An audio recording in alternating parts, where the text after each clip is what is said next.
My family thought I was crazy, maybe even joining a cult. No phone, no talking, not even eye contact. I couldn't sit still for even 10 minutes without having some sort of back pain. And this was 10 days. So why on earth did I decide to attend? I've been on a journey of self-discovery and personal growth for the past 15 years. Starting with self-help books, going into martial arts, and studying biohacking and longevity eventually led me to yoga and meditation. And after I told one of my friends that I have spent 7 days in complete darkness, she told me I should give it a try, this Vipassana thing. And honestly, I was intrigued, but like many, I was struggling to keep my meditation practice consistent.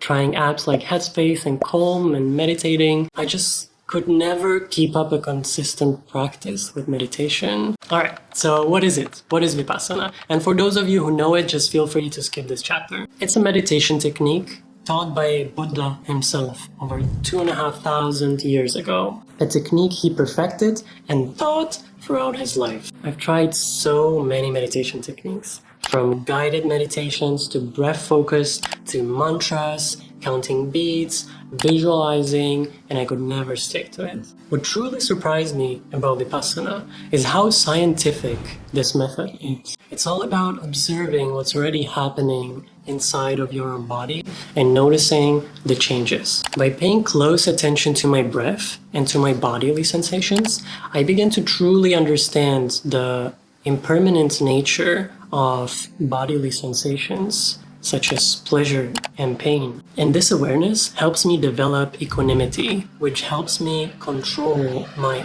very impulsive reactions towards either cravings or aversions. Honestly, I wasn't too afraid of the silence. I have spent 7 days in complete darkness, and silence was never a problem for me.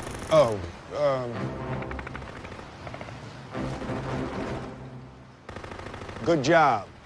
What I was concerned about was sitting for hours on end and waking up at 4 a.m. As soon as I arrived, they took my phone. But the most important part, they asked us to keep the noble silence and to adhere to 5 precepts of Shila. No killing, no lying, no stealing, no sexual misconduct, and the last one I forgot, no intoxicants. Afterwards, I headed to my room. I was really surprised that I actually had a roommate, and some people even had 3 roommates. Somehow I thought that I'll be staying alone. The retreat started the next day. We committed ourselves to the principles of morality and started by practicing Anapana meditation, focusing on our breath. But honestly, I was either falling asleep or getting lost in thought for 10, 20, and sometimes even 30 minutes straight before I caught myself that I should be meditating and not thinking about stuff. It was so much harder than I expected. Day 2 was about sharpening our focus, or samadhi. And as sharp as my focus was, I noticed there is no one in front of me. The person that was sitting in front of me left. He left. The whole day I expected him to come back, but he never did. This day I contemplated leaving as well. It was the hardest day for me. And I thought I couldn't do it. I thought I have to go. What was I thinking? This isn't for me. I can't do this. But somehow I pushed through. Somehow, through sheer will, I pushed through. And I'm glad I did. I'm glad I pushed through because on day 3, everything got easier. I began experiencing much deeper states of meditation where I felt flow, I felt concentrated, I felt like I'm not getting too lost in my thoughts. And even I experienced a state where my body felt like a rock. I was frozen still and I could not move, and it felt really good. I didn't move for a whole hour. I didn't move a muscle. I was a frozen rock. This was the first time I actually enjoyed the meditation. This was insane to me. Food started to taste better. I felt so connected to nature. So much so, I even started to meditate outdoors instead of inside, which officially, yes, it's forbidden because apparently it distracts you. But for me, it was refreshing. It was the day I finally started to understand Panya, or the wisdom of impermanence experienced in my body. So naturally, I expected things will improve. I'm getting this whole meditation thing. No. Day 4 was a spiral down. It was difficult to practice. I even felt some panic inside of me. I decided to push through. And on this day, we learned Vipassana, which is about scanning your body for sensations. And we learned Aditana, which is the sitting of strong determination, where you're not allowed to move a muscle. Or, well, you move as little as you can. Thinking myself very clever that I did this already on the day 3, I decided to sit for a whole hour, even though I was experiencing a lot of pain. And after, I had so much knee pain, I could barely walk. My legs went asleep for like a minute. It was dangerous, so yeah, don't do it. Day 5 for me was about dealing with pain and connecting to nature again. I felt mindfulness heighten again. I felt the need to write things down, so I wrote some things in my journal. And yes, that's officially forbidden, but I decided I need to reflect on my habits and on my relationships. So this day was a day of introspection for me. Day 6 was the second time I considered leaving. Deep sankhara started to come up. Deep cravings and deep aversions started to show up. I decided to give myself a break this time. I rested a bit more. I skipped one meditation after lunch and I took a nap. I went for a walk in nature and I was a bit more contemplative.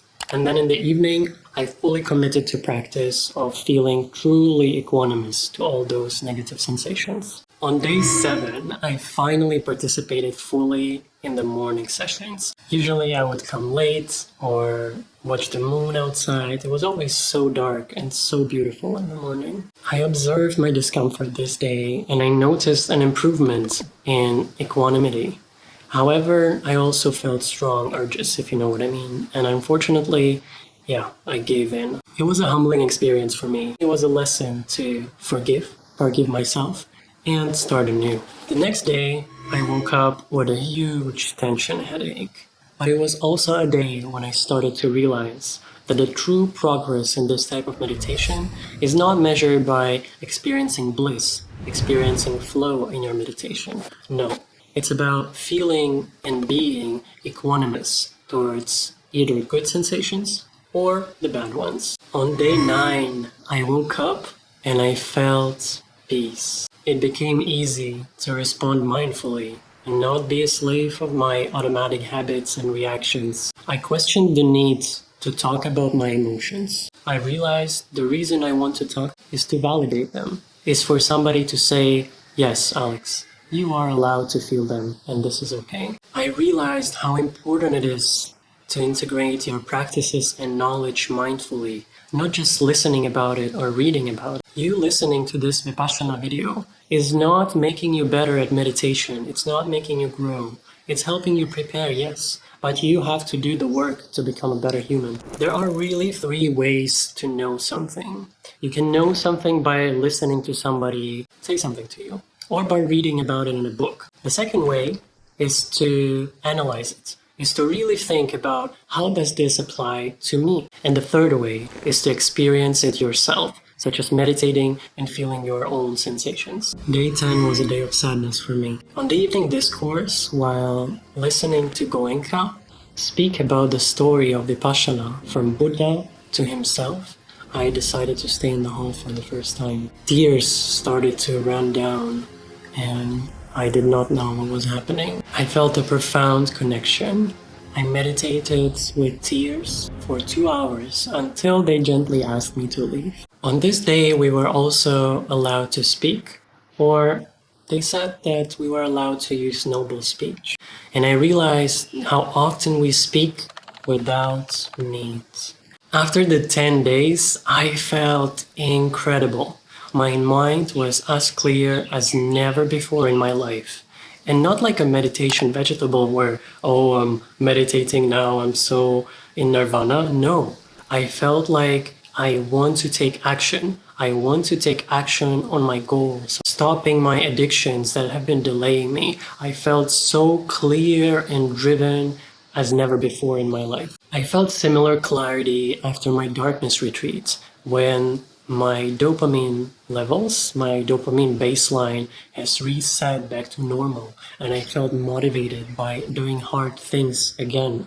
Only after darkness retreats, it came back to normal after starting to use my phone and watching films. This time, I had a tool. I had a tool to keep feeling this way all the time. The only thing is to practice. The only thing is to meditate in this way every day. But it's so worth it. I don't feel the fleeting bursts of motivation again. I feel clarity and I feel driven. I also felt in control of my own words. It's not easy to explain if you've never experienced it, but I realized we speak way too much. Sometimes even just to hear ourselves speak. Sometimes to just validate our own thoughts without needing to say something, without trying to help somebody with the words we speak.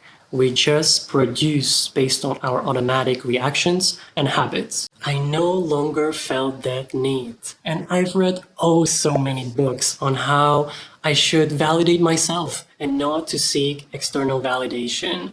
But this time, I actually had a tool. I actually experienced what it feels like to validate myself, to feel like just knowing something without saying it or feeling something is enough. Returning home was a challenge. I was met by my old structures, by my old patterns. I met my parents, my friends, my girlfriend. I felt triggered. I felt triggered again. I noticed things I could fight about. I noticed the same sensations, but this time I was noticing them. I wasn't being them or being controlled by them. I was just seeing them and letting them go. Seeing that they were not necessary. They were not serving me. The sensations to want to fight, to be defensive, to be angry and to protect my ego, protect the good person Alex that is always right. No, of course I'm not. This time I had tools, and these tools helped me to notice these sensations of anger, defensiveness, and wanting to protect my ego. This time I know I can just observe them, or I can just observe my breath. Now, of course, I was still fighting, I was still getting angry, and I was still reacting out of my ego. And it's not like after 10 days you will turn into a Buddha. No. What I was noticing was more control and less time until I realized that what I'm doing is not serving me. 6 months after the retreat, I noticed some significant changes. The minimum daily practice recommended is 5 minutes before bed, 5 minutes in the morning, and 1 hour in the morning and 1 hour in the evening. You're also supposed to practice mindfulness whenever you can throughout the day. While the practice itself makes you more focused, more productive, it's not always easy to find the time to practice the full 2 hours every day. It reminded me of the time when I was 20 and I wanted to learn guitar. I tried teaching myself using online tutorials, but I quickly gave up, feeling unmotivated. A year later, when my girlfriend broke up with me, I decided to learn to dance. That was almost 10 years ago, and I'm still dancing and even teaching. So how did I stick with it? I was going to dance schools, meeting people.